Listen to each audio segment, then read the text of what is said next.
আসসালামু আলাইকুম। আমি আবারও চলে আসলাম আমাদের YouTube channel lovable family blog থেকে। আজকে দেখাবো আমাদের রিসোর্টটা কেমন ছিল, আমাদের রিসোর্টটার নাম কি ছিল এবং আমরা যে কটেজে উঠেছি আমাদের কটেজের রুমগুলো কেমন ছিল।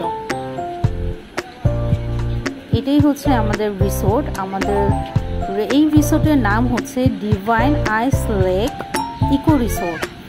আমরা যে কটেজটা নিয়েছি, রুমটা নিয়েছি, আমাদের রুমটা সম্পূর্ণ ইকোসিস্টেম ছিল এবং সম্পূর্ণ রুমটা বাঁশের তৈরি ছিল। প্রথমে কটেজটা আমরা নিয়েছি, সেকেন্ডটা হচ্ছে মাসুদ ভাই এবং তার ফ্যামিলির জন্য, এবং থার্ডটা হচ্ছে আদনান ভাই তার ফ্যামিলির জন্য। আমরা 3টা কটেজ বুকিং দিয়েছিলাম।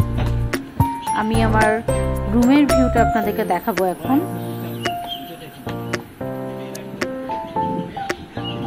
এটা হচ্ছে আমাদের রুম। আমরা রুমের ভেতর প্রবেশ করছি। আমাদের এই রুমটাতে ছিল ফ্লোর বিছানা, একটা ওয়ার্ডরোব ছিল, একটা ড্রেসিং টেবিল ছিল। রুমের মধ্যে বড় বড় দুটো বারান্দা ছিল, বড় বড় দুটো জানালা ছিল। এই রুমে উপর থেকে এমনভাবে সিস্টেম করা যাতে সকালের আলো বা রোদটা সরাসরি রুমের ভেতরে প্রবেশ করে, যার কারণে রুমের মধ্যে কোনো লাইট জ্বালানোর প্রয়োজন পড়ে না। চারিপাশ থেকে খুব ভালো বাতাস আসে। এটা হচ্ছে আমাদের ওয়াশরুম। আমাদের ডান পাশে হচ্ছে কমোড এবং বাম পাশে ছিল আমাদের বাথটাব। আমি বাথটাবের ভিডিও করতে ভুলে গিয়েছি। এটা হচ্ছে রুমের জানালা। রুমের ভেতর থেকে জানালা দিয়ে বাইরের ভিউটা দেখতে অনেক ভালো লাগছিল। আমাদের রুমের সাথে একটি বারান্দা আছে।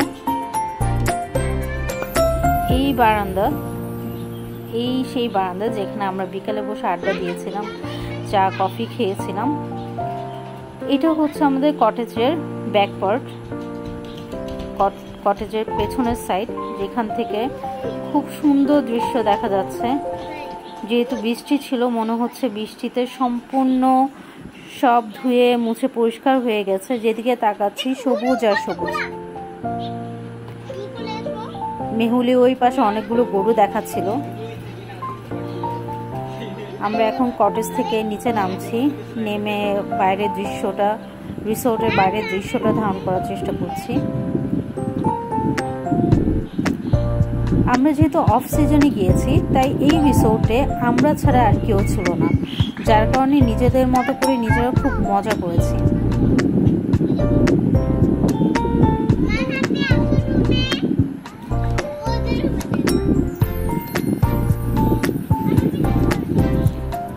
আমরা একটু রিসোর্টটা ঘুরে দেখব।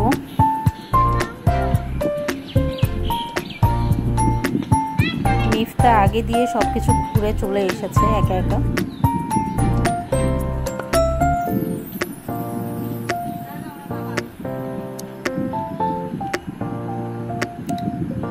এই রিসোর্টে সবচেয়ে বেশি হচ্ছে আম গাছ, সফেদা গাছ, কামরাঙ্গা গাছ আর আমড়া গাছ। এত বেশি আম গাছ যে নিচে এত আম পড়েছিল, খাওয়ার মতো কেউ ছিল না, সব আম নিচে পচেছিল।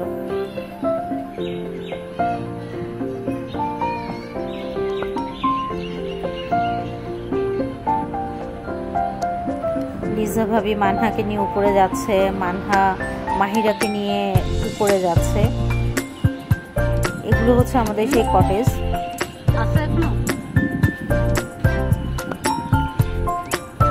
মানহা, মিফতা, মেহুলি, মাহিরা, ওরা ওই যে দোলনা দেখা যাচ্ছে, দোলনায় চড়ার জন্য কে কার আগে দৌড় দিবে, কে কার আগে গিয়ে দোলনায় বসবে, এই কম্পিটিশন করছিল। এই যে নিচে সব আম পড়েছিল, আমগুলো জাস্ট পচে গেছে। আমার আসলে খুব আফসোস হচ্ছিল যে আরো কিছুদিন আগে আসলে হয়তো নিজেরাই আম পেড়ে খেতে পারতাম।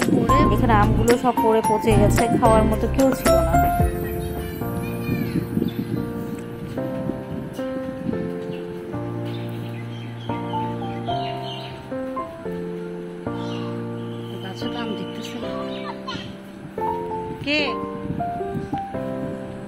এই রিসোর্টটা অনেক বড়, যেহেতু একটা দ্বীপের মধ্যেই এই রিসোর্টটা, তাই আশেপাশে আর কোনো কিছুই ছিল না। ওরা চাইলে দ্বীপটা বা এই রিসোর্টটা আরো ভালো করে প্রেজেন্ট করতে পারতো।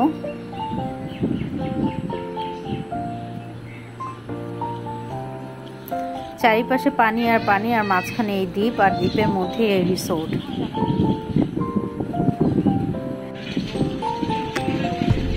এটা হচ্ছে রিসোর্টের আউটডোর, যেখানে লাঞ্চ, ডিনার, ব্রেকফাস্ট করা হয় এবং বিকালবেলা বসে আড্ডা দেওয়া যায়। এখানে একটা সুইমিং পুল ছিল। সুইমিং পুলে ওরা পরিষ্কার করে জাস্ট পানি দিচ্ছিল, বাট সুইমিং পুল পানি ভরার মতো সময় ওরা কেউ দেয়, অল্প পানিতেই ওরা নেমে পড়েছে। চারোজন খুবই মজা করছে পানিতে।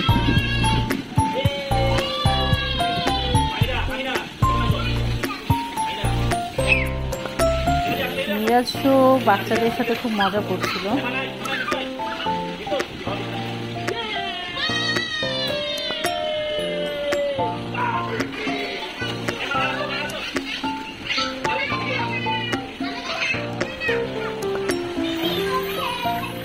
আমরা এখানে লাঞ্চ করেছি, লাঞ্চের ভিডিওটা করা হয়নি। ওদের লাঞ্চ খুব একটা ভালো লাগেনি, আর যেহেতু এখানে সব ফলের গাছ ছিল, যার কারণে প্রচুর মাছি ছিল।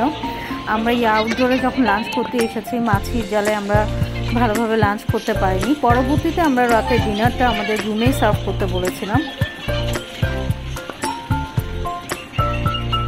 এই হচ্ছে সেই লেক।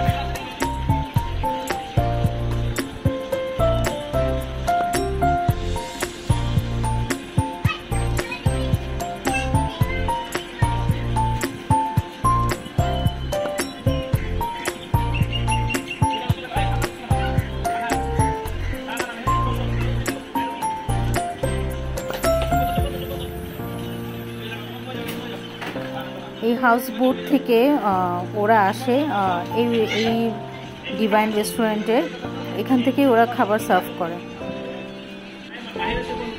এখানে মাহিরা, মেহুলি, মানহা, মিফতো, ওদের চারজনের মধ্যে কম্পিটিশন চলছিল কে কতক্ষণ চোখ বন্ধ করে পানিতে শুয়ে থাকতে পারে। বাট সবাই শুয়ে থাকলেও মাহিরা খুব দুষ্টু করছিল। বাচ্চাগুলো খুবই মজা পেয়েছে।